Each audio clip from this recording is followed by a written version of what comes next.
в една служба ние усетихме силата на Святи Дух и решихме да се молим, нали? Бяхме покорни на Святи Дух и чрез силата и помазанието на Духа решихме да се молиме за болни. Нали? За болни и за тези, които имат желание. Дори призовах, нали, хора, които нямат деца и се молихме, нали, за нея. Тя нямаше дълги години дете, не можеше да има. Но Бог направи великото си чудо. Твоето очакване не ще бъде напразно. Имай вяра и търпение. 7 месеца чаках и 7 дни се молих, нали, понеже ми се каза, ако имаш вяра, каза Господи, говори, че имам вяра, за да може iPad-а да дойде. Слава на Господа. Така че дойде. Нали така беше, братя?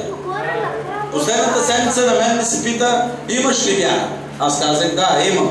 Вяра. Слава на Господа.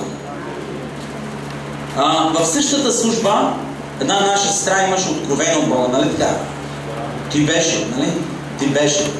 Сега Божия дар работи ли в тебе? Или вече взе мъжът и не те е грижа за Господните неща, а? Ти извика към Бога, помоли се, Бог даде ли отговор? Прибра се с мъжът ти. И дето ти не е вече сирак, нали? Виж, Бог те зарадва. Радваш ли се?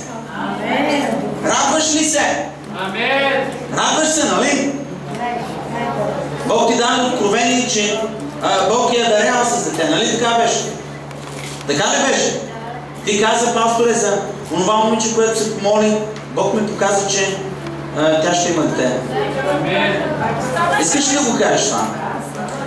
Нали срам те, нали? Отане им, дидне?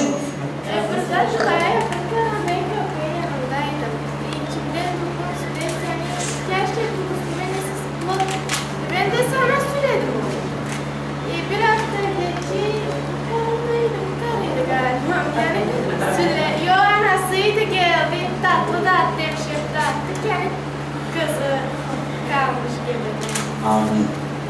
Слава на Господа. Ти имаш Божия дар. Работи с този дар. Работи с този дар. По правилен начин работи. Когато нещо не ти е ясно, аз съм твой пастор, твой наставник, мога да ти кажа. Слава на Господа. Така, сега ще дадем възможност на майката и на свекървата. И двете са тук, и двете са изпълнени с радост. Сигурно майката е взяла една тава, свекървата една тава и Гюлюзар една тава. Şükür bu güzel Allah'a. Şükür hani hiç bırakmadı. Bizi hem kızanla ama. Şükür günlerde. Bütün mahalle herkes biliyor hani. Benim eşim bıraktı beni. Yıkılıp götürür. Şükür bu güzel Allah'a, Allah hiç bırakmadı beni. Daha güzelini yaptı bana. Kızanlağını kırıkladı. Kızanlağın varlığını şükür onunla. Hiç düşmedi kızanlağım. Şükür Hanım Gülizar kızımda 12 sene oluyor kızarmış. Ama şükür bu güzel Allah'a. Allah dediğini verir. Seneye sonra 5. ayın ayda. Şükür günlerden yerine kötüne kadar verir. Amin. Bana yapayım sonra huzurdasın. Allah biliyor. Her şeyi. Onu da boyutlusunu yapsın. Onu da ne yüreğinde versin Allah. Amin. Amin. Така, сега свекървата. Binlerce şükürler edeyim Allah'a. Hep diğerler var ama gelinin olma kızanın. Demek ki değiştirmişim ben dedim. Ben onu ufak kaldım. Ben onu olmasa da Allah biliyor. Ben onu atmazdım, çıkarmazdım. Ne verirse Allah verirse o. Allah verirse verecek. Vermese vermeyecek. Allah biliyor. Ama şükürler edeyim Allah'a. Allah bırakmadı bizi. Allah gelinime verdi sevin. Çocuğuma gelinime sevinç verdi. Binlerce ona şükürler edeyim. Амин. Слава на Господа. Така, Бог да благослови. Стана много горещо беше. Много горещо вече са напред, нали? Ще измислим начин и средства за тази горещина и за този студ. Искам да ви кажа още една радост. Нека Бог да ме благослови.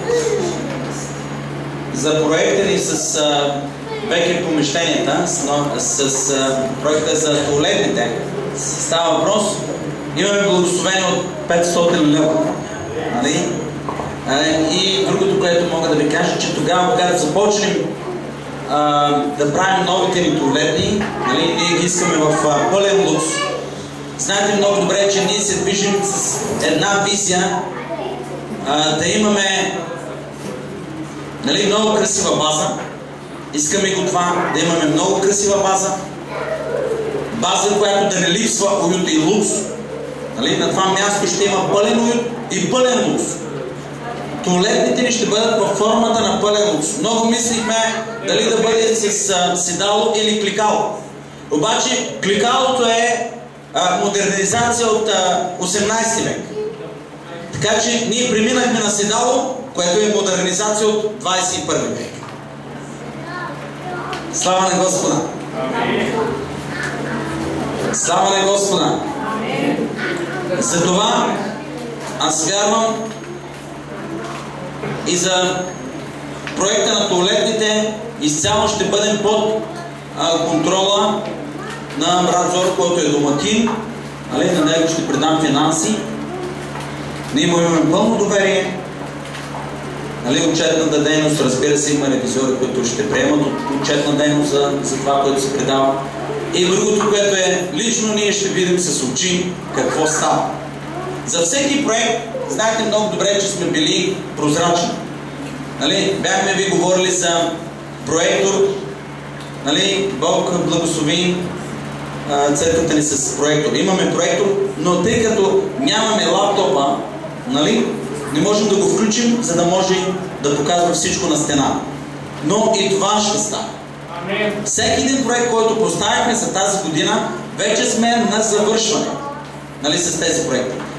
Завършваме туалетните, след това оправяме базата, ще има саниране, измазване, саниране, изолации, за да може през зимата да бъдете на топло. И след това, за до година ще имаме нови проекти. Слава на Господа! Климатици, братите много натискат за климатици, ще видя когато отворя дарение. Аз знам, че по плодовете ще познавам нещата. Дали искаме климатици?